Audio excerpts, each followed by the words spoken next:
سلام، اینجا وتولوژیسته. من دکتر محمدم و امروز میخوام در روی اتفاق مهم و نسبتا رایج در حیوانات خانگی با شما صحبت بکنم. امروز بوفی خانم به ما مراجعه کرده، همونجوری هم که میبینید که قیافش ترسیده.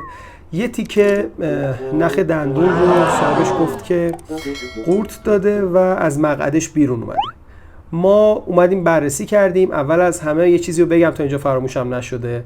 اول از همه اگر دیدین سگ یا گربتون چیزی مثل نخ، روبان، کاموا یا چیزای شبیه به این رو خورده و بخشی از اون از مقعدش بیرونه، به هیچ عنوان بلافاصله نکشینش. در واقع اولین کاری که باید بکنید هیچ کاری نکردنه. چرا؟ چون ممکنه قسمتی از نخ توی روده گیر کرده باشه و کشیدن اون باعث پارگی یا آسیب جدی بشه.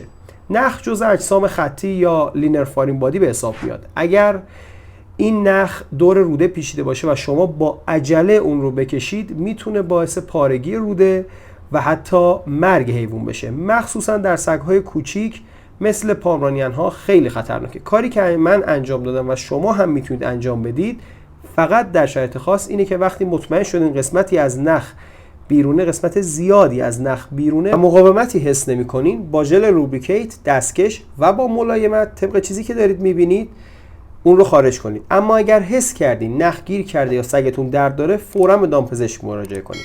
اگر این ویدیو براتون مفید بود حتما لایک کنید، کامنت بذارید و سابسکرایب هم فراموشتون نشه.